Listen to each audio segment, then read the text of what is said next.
Hello and welcome. My name is Dawn and this is my channel, Watched on Work. This is my first review with me episode, so I want to take a few minutes to introduce myself and my channel and what we're doing here. So like I said, I'm Dawn and I have been crafting my entire life. My grandmother taught me how to knit and to sew when I was a little kid, probably before I was 8. I remember learning how to sew on her old Singer, and she gave me like lined paper, like notebook paper, and she would sit me down and I would put that paper through and I would have a needle without any thread in it, and that was how she taught me how to sew straight lines, making sure that I was riding that line the entire way down. And I had to do like 4 or 5 pieces of paper before she let me sew anything with thread in it. She also taught me how to knit when I was young as well. I did not stick with those crafts. I did all sorts of other crafts growing up. My mom was big into crafting but not into sewing or knitting. So I did things like friendship bracelets and cross stitch, and we made Christmas ornaments every year to give away to family. Things like that were very, I would call them crafty. I did a lot of scrapbooking. I had scrapbooking parties with my friends growing up because I was a really cool child. I kind of put most of this stuff down in high school as I got more involved and engaged in activities. And then in college, there's just so much going on, so much to do, that I really put everything down for a while. After I graduated from college, I moved up to the Midwest and didn't know anybody and picked up knitting again and really seriously got into knitting. I had known how to sew, like I mentioned. I learned how to sew when I was a little kid, but I didn't really pick up sewing as a hobby until the beginning of the pandemic when I started to quilt. And then just this year I picked up a couple of knitting machines off of Facebook Marketplace. I joke with my friends that, you know, if it's a craft that exists, I've probably tried it. I've done watercolor, I own a Cricut, I have stamps, like wax seal stamps for gifts, I have washi tape, I have felt for felt crafts. Basically, if there's any sort of craft that is out there, I probably have the supplies for it. I am a total gear hound. That's true of all of my hobbies, and I do have hobbies outside of crafting as well as a full-time job and 2 small children. So I have a lot going on, but I really like to watch other people, what they've made, what they think about the projects that they've made, their successes, their failures. So that's why I started this channel.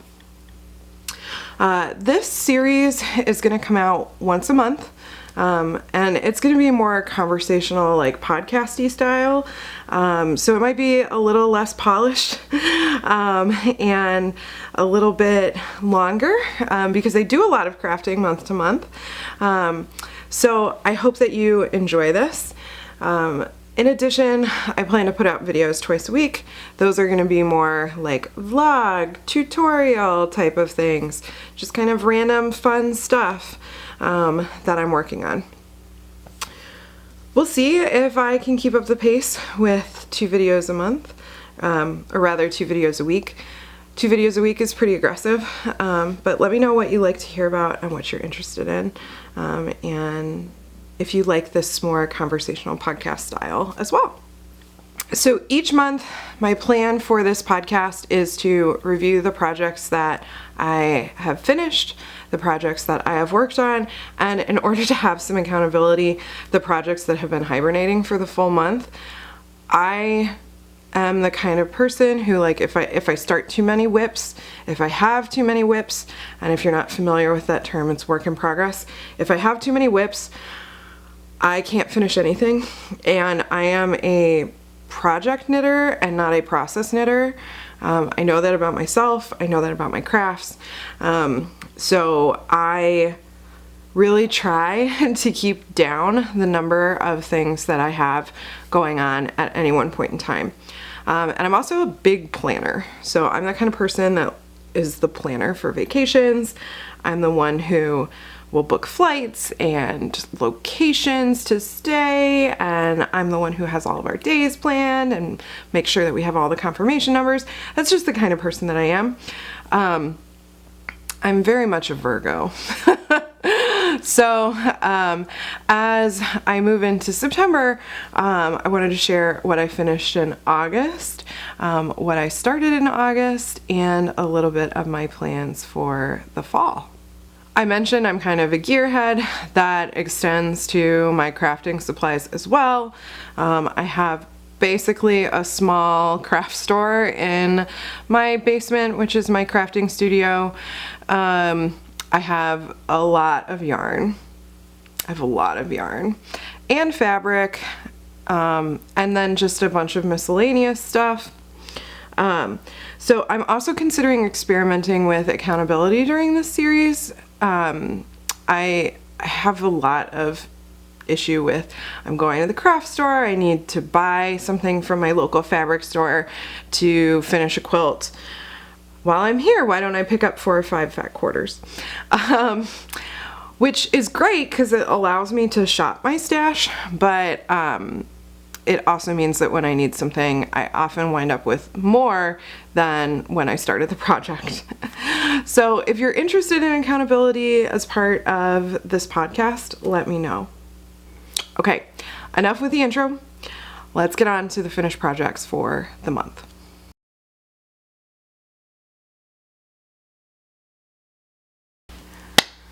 Let's start with the good stuff. Here's what I finished in August. So the first thing that I finished in August were these vanilla socks. This was my first real project on my Brother KH940, which is a standard gauge knitting machine. I had knit some test swatches. I'd knit a good number of test swatches, actually.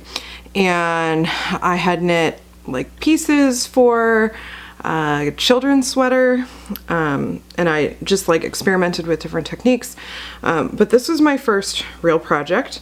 These are knit out of Aracunda Huasco. I really apologize for butchering that. This yarn I had bought, I think it was like one of the very, very first skeins of yarn that I had purchased in a hank ever. And I bought it from a local yarn store here when I moved up to the Midwest after college. Everything about these socks was a learning experience. I am mostly happy with them, but I definitely learned something with every step of the process. So I did a hung hem for the top of the socks instead of doing ribbing because I wanted to knit them entirely on the round. I did a short row heel. I figured out how to do the short rows after dropping all of the stitches off of my machine once. And then I was doing my wrap and turns wrong, which I didn't realize until after I'd finished them. And then doing the decreases in the toe was also new. Harder than doing a swatch. Also knitting in the round on a machine. It's very different than knitting in round on by hand. Something to know about me is, in true Virgo fashion, I have, if they can do it, I can do it itis. So I don't often realize that people are afraid to start things, or to use a piece of equipment, or to dive right in and do something. So setting up my ribber when I bought my machine just seemed really natural to me. I knew it was going to be harder than getting the machine set up initially, but I just decided to go for it. It wasn't until after I had finished making these socks that I realized that people have ribbers in their homes for years before they start working with them, which is not really my MO. So for example, when my husband and I were getting married, I really wanted letterpress invitations. I thought that was going to be like the perfect thing, and I really wanted letterpress invitations. So I had looked at pricing, and we were fresh out of college when we got married, and I didn't want to spend $10 to $12 per invitation. I wanted to spend that money on other things. So clearly a professional wasn't really going to be able to do our letterpress invitations. So we built a home letterpress and bought the appropriate ink and tried to do it at home. I did send them out. That was definitely not my best project. Usually my stuff is a little bit more successful than that, but that's kind of the person that I am. So tackling these socks was definitely something that felt like it was going to be within my wheelhouse, even if it wasn't. And I'm not super precious about yarn. Like I can always just rip it out. If I really don't like them, I can just do it again. It's not like quilting. I'm a little bit more precious about my fabric, because once you cut into the fabric, it's cut. But with yarn, I'm reasonably confident that I can do something with it, or I can figure out how to fix it, especially with yarn like this, which is a very tonal pink and blue and purple. And I had been waiting to find the right pattern for this. I kind of thought it might be too busy to do cables or to do lace on these socks. So I knew that I was probably either going to have to do colorwork socks or vanilla socks in order to make it look nice. And I don't like knitting vanilla socks by hand. I think it's really boring and I'd rather do something else. So that is why this yarn sat in my stash for so long. But they look really good as vanilla socks, so I'm pretty happy with it. Okay, putting away the socks, the next project that I finished was this baby cardigan. This is Petit Peridot. I have knit this pattern 3 times. This was hand knit, and this is in Dream and Color Smooshy. The colorway is Peacock Dreams. Peacock Dreams.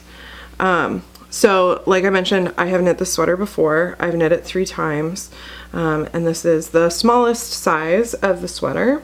It has 4 buttons, and I have had this on my needles for quite a while. So let me give you the pattern information. I'm gonna have to look at my notes really quick. So this pattern is available on Ravelry.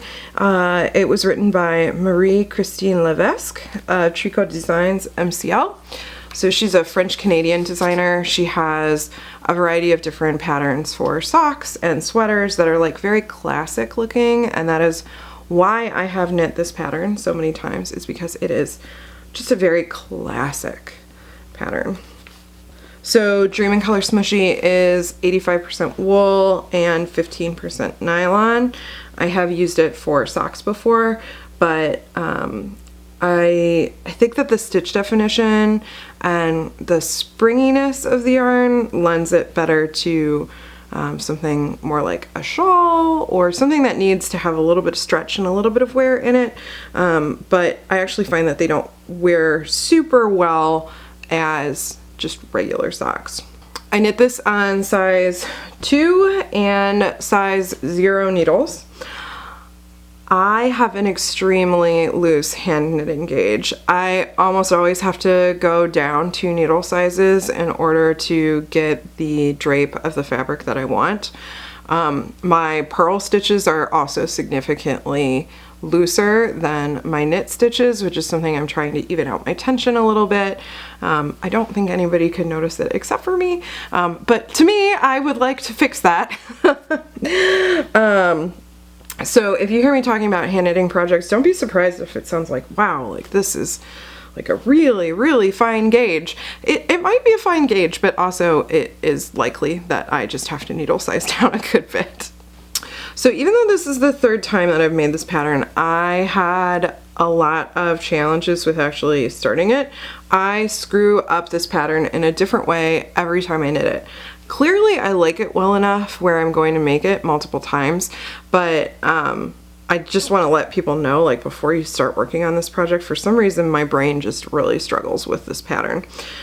So what you wind up doing is you cast on at the back of the neck, then you knit to like the arm, then you pick up your cast on stitches, you knit the other direction, and now you have live stitches on both ends of the back of the neck. It's almost like a garter tab if you've made like a garter tab shawl.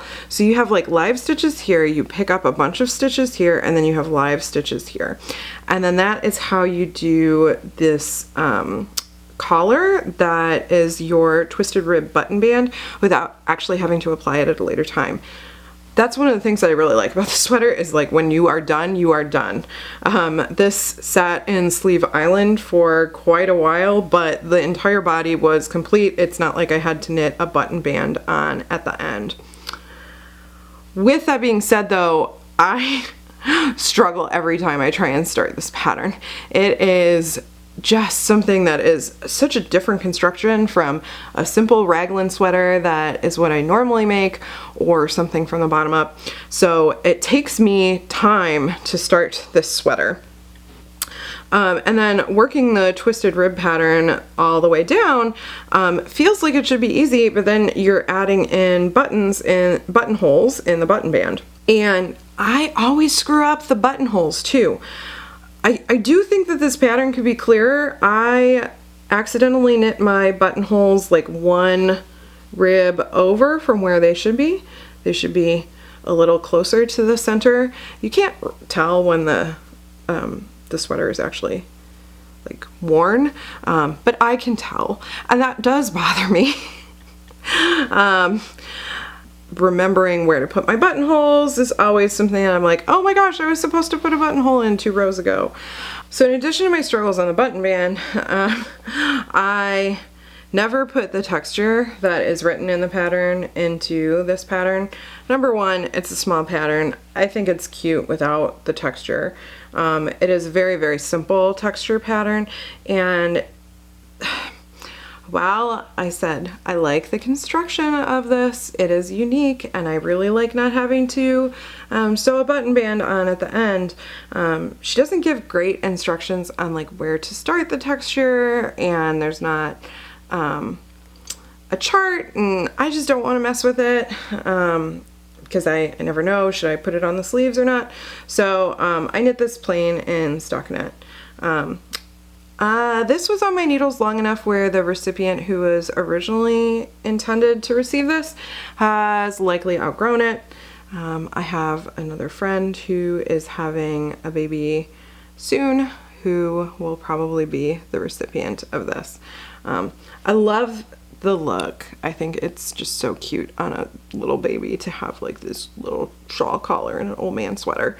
And I clearly like the pattern well enough to have made it 3 times, but know going into it that it might be a little bit finicky. Moving on to my last finished project for August.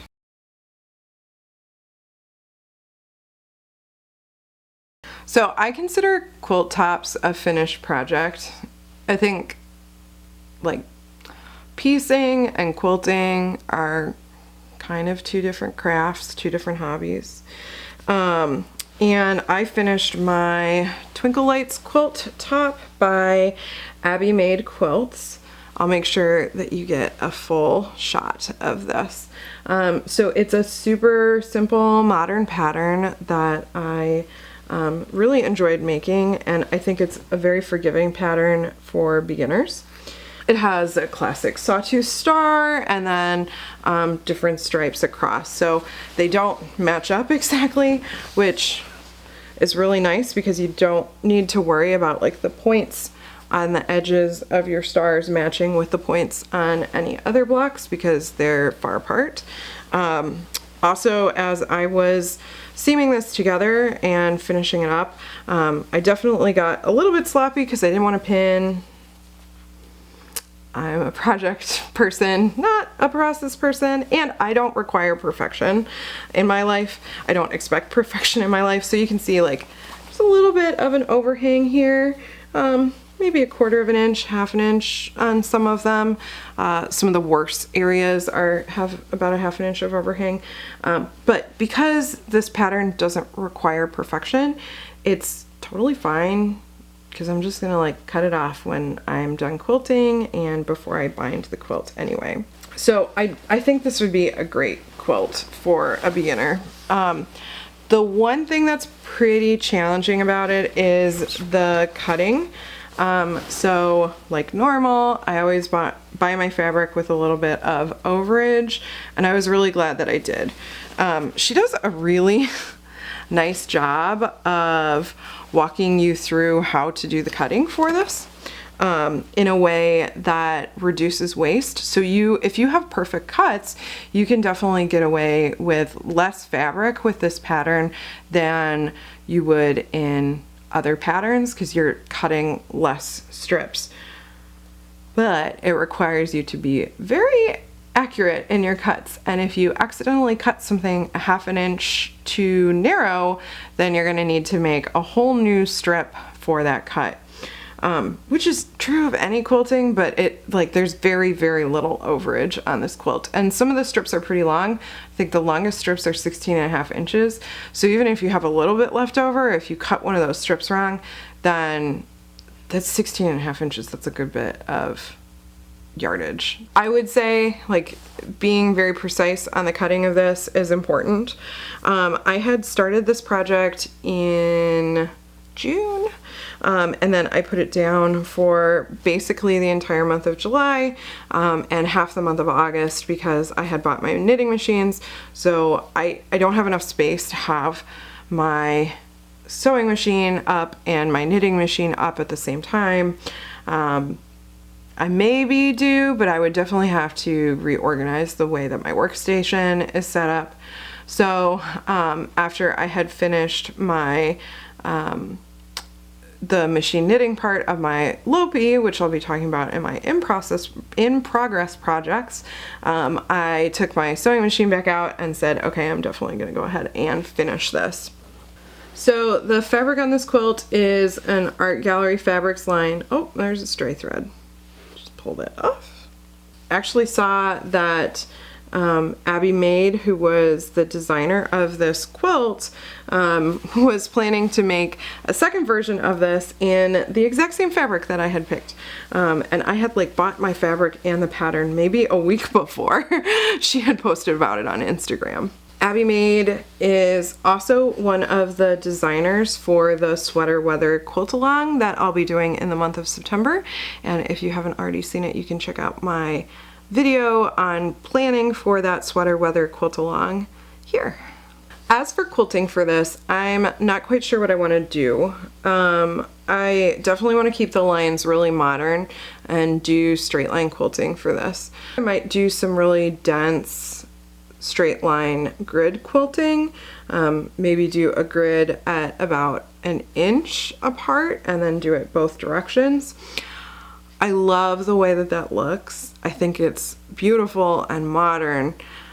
I don't love how long doing that straight line quilting takes, and deciding whether to do it in the ditch or off of the ditch. It's just one of those things where I need to think about it a little bit more before I make any decisions about quilting.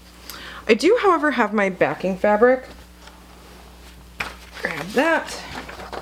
So this is the backing fabric that I will be using. So this is an Andover fabric. It's just the like little maple leaf helicopters. And it's a contrast to most of the colors that are in this quilt, but I think it complements it pretty well. I have 5 yards of this. I need 4 to do the backing of this quilt, and I will definitely have some overage. So this is what I am planning to use for the backing.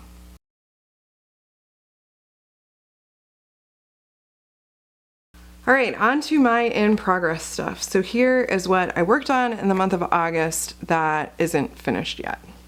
The first thing is my Lopi. So this is my project bag for my Lopi. I was lucky enough to go to New York Sheep and Wool last year, and I love this bag. I think that getting souvenirs from Rhinebeck is actually kind of hard because especially last year, they were having like supply chain issues and they didn't get everything in time, but the large project bag is absolutely something I would recommend if you are headed to New York Sheep and Wool. If you are interested, maybe in my September video, I can talk a little bit about New York Sheep and Wool and how Rhinebeck works and what it's like to go to Rhinebeck. It is just one of my favorite things to do. So this is my Lopi project. Obviously it's not done. So I have my sleeves, they're done. They are seamed up. I did pretty well with my mattress stitch, so everything's seamed up in here. I have done one swatch, which did not work for the hand knitting portion of this, so I need to do another swatch before I can get started on the yoke color work. So I have all of my yarn in here, yeah, so just hanging out in here. But I have my fully seamed sleeves. So here's one sleeve. Here is a second sleeve. You can see my seam. I'm pretty happy with my seaming. Oh, and then I had dropped a stitch in here, so I just threw it on hold and I need to fix that still. And then this is the body. So it's long because it's a cardigan. So body of my sweater. Something that I had not really thought about when I converted this into a cardigan is just how many ends I was going to have to weave in. I have 4 times that number of ends because I have also ends every time that I have a change in the piece. So it's a lot of ends to weave in. Now, was it worth it? I knit the entirety of the body of the sweater on my machine in like 3 hours. So probably. Maybe I could have gotten more creative and I could have like hand knit the bottom color work and then split it off and put it on my machine. I'm just not that comfortable with it yet, so that's where I'm at with my Lopi. I am hoping that I will have my Lopi finished by the end of September so that I can wear it as a jacket. I also noticed I think my gauge swatch was a little bit off on my machine, so it wound up a little bit bigger than I initially expected, but I am totally fine with that because I'm going to be wearing this as a jacket. So that way I can wear something underneath it that's a little bit bulkier, like a flannel. I don't have any concerns about being able to do that. So that is my first big in progress project. Get my second project. So my second project is living in my small project bag, and that is my Afterthought heel socks. By the time that this is online, I should have my video about Afterthought heel socks up, so I'll include a link to that. So these are my very first project for Christmas 2023. So I have knit as of right now, so it is August 30th today. I have knit the body for the, or rather the tube for the toddler size socks, and I go over this in the video related to this too. I have totally Afterthought socks, so everything here is Afterthought. I machine knit the tube. I started with waste yarn, knit my tube in my colorful yarn, and then knit off on waste yarn. I expected this to be a single sock. It is way too long for a toddler sock. And these are for my toddler, and my toddler definitely doesn't want to wear knee socks. So it's actually long enough where I was able to make 2 individual socks out of one of these tubes, and that's what these guys are. So she's just gonna wind up with 2 pairs of socks, which is fun.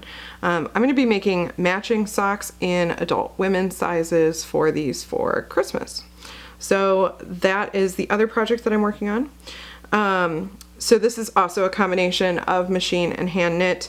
What I think is really fun about doing projects like this is it gets the boring parts out of the way and allows me to do the fun parts of hand knitting myself. So I like doing toes and heels and cuffs, especially when I'm doing them in a contrasting color. So that is where this project stands.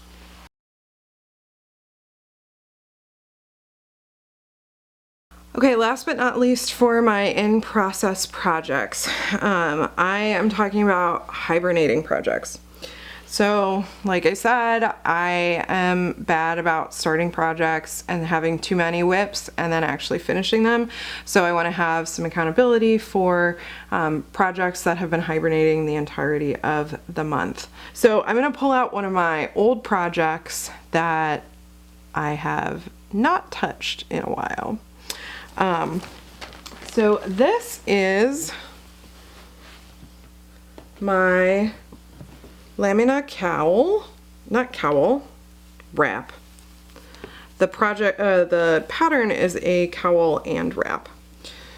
So I am like 75% of the way done with this. So this is an Ambah O'Brien pattern. She is an Australian designer, and if you are a person who picks up like mini sets or advent calendars, she has a ton of patterns that are perfect for that. She does a lot of striping, and as you can see, this is a striped shawl. It is quite wide. I think I cast this on about a year ago, and I have picked it up off and on. It is not the world's most portable project because you're having to switch yarn consistently.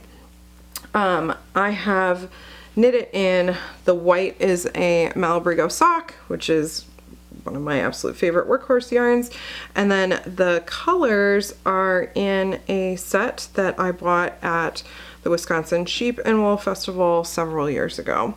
And this yarn is by Fiber Optic Yarns, and they call it an infinite gradient.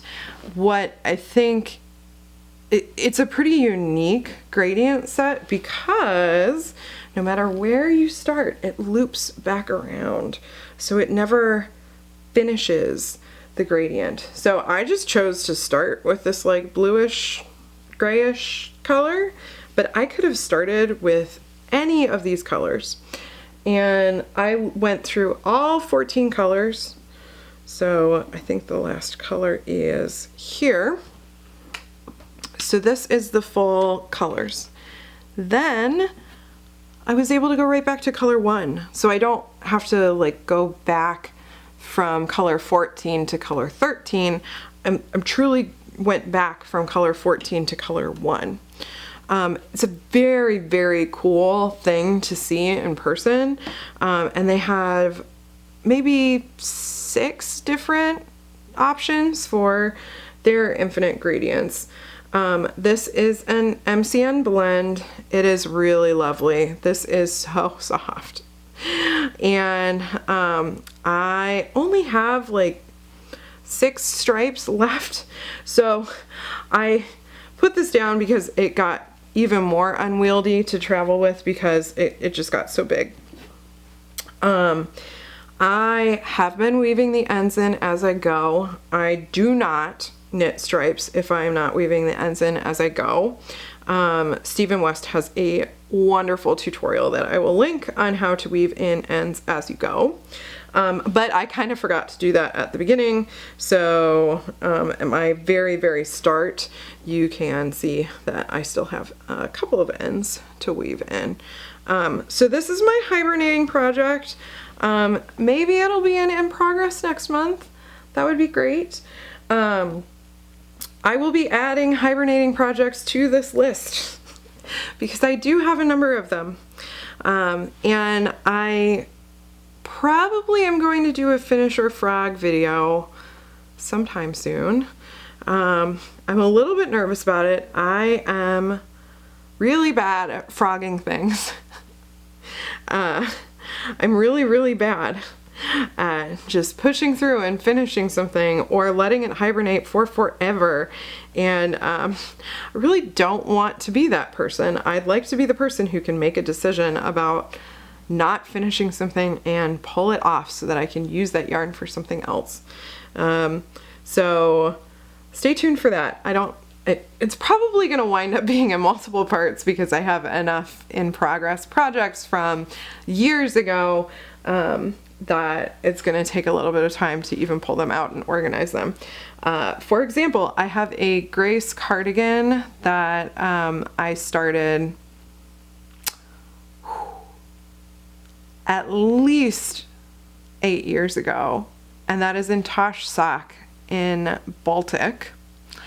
And if I finished that sweater, it would not fit.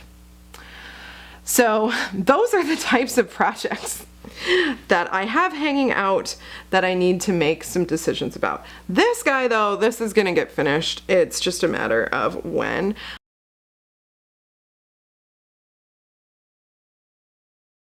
Okay, we are almost at the end. This is my plan for September. So here in the Midwest, September really marks the end of summer and the beginning of fall. And with that, it also begins my decision making on Christmas crafting. I have always done crafty holiday gifts ever since I was a kid. And as an adult, I've leaned into it. So I have some commitments that I've already made based on what I've done in previous years. So I need to make 5 felt Christmas ornaments because they are continuations of parts of the series. I added a new member of my family this year, so I need to make his stocking. That is a quilted Christmas stocking. So it really won't take very long, but it definitely needs to get done. I am planning to knit socks, and some of them by hand, probably most of them by machine.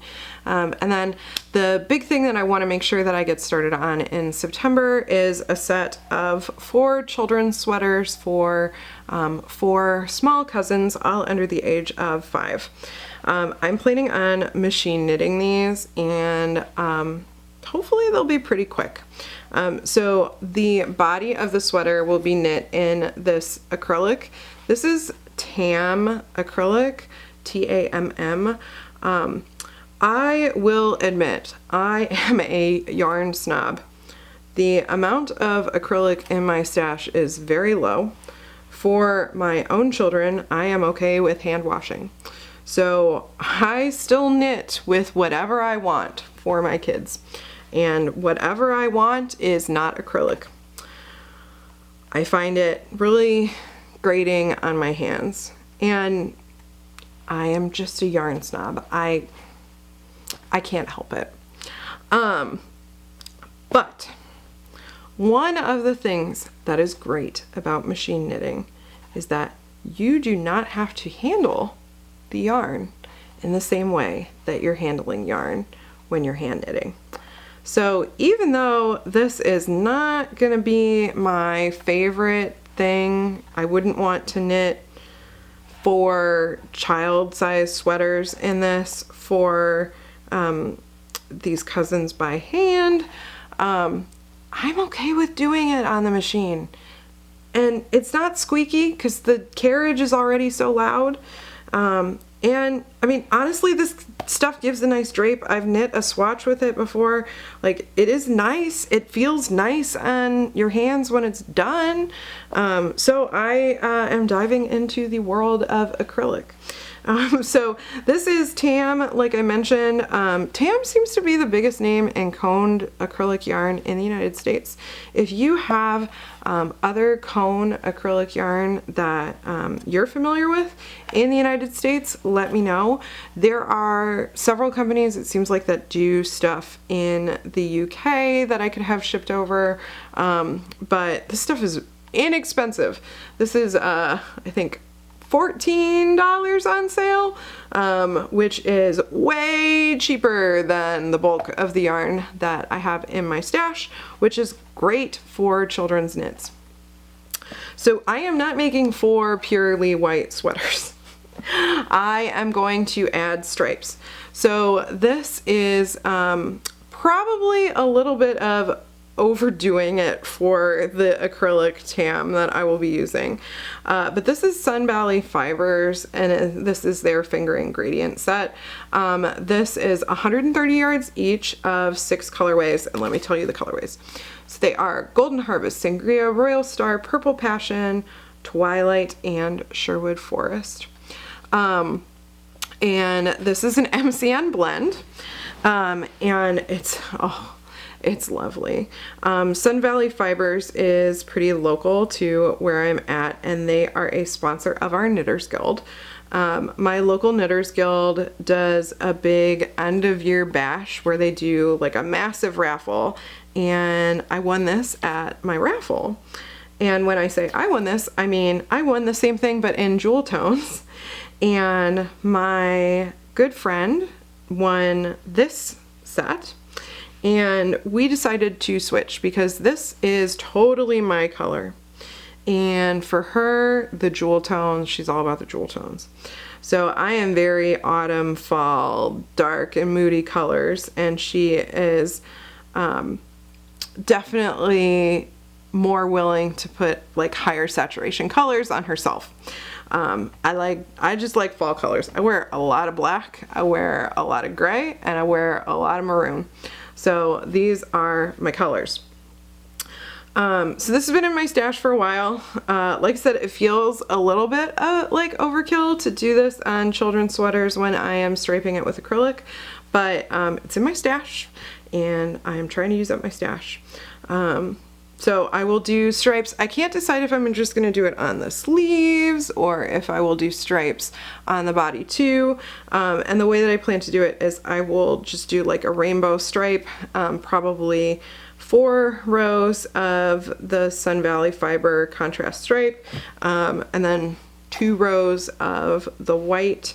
And it won't be like incredibly striped, but it will have a little bit of interest on it to go with these sweaters. So that will be one thing of Christmas crafts. The other big thing that I have planned for the month of September is my sweater weather quilt along. The first block will be released on Friday, the 1st of September. So if you're watching this video, that means that it is already out. I plan to do a video maybe every other week detailing my progress on the sweater weather quilt along. It is by the 9 Patch Collective, which is a collection of 9 quilt designers. If you want to watch my intro video and picking out fabric for that project, I will link it now.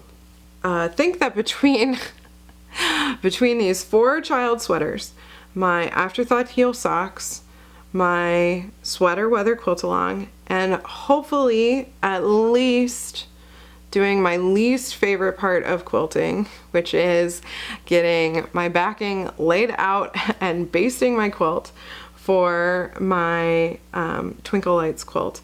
I think that that's plenty.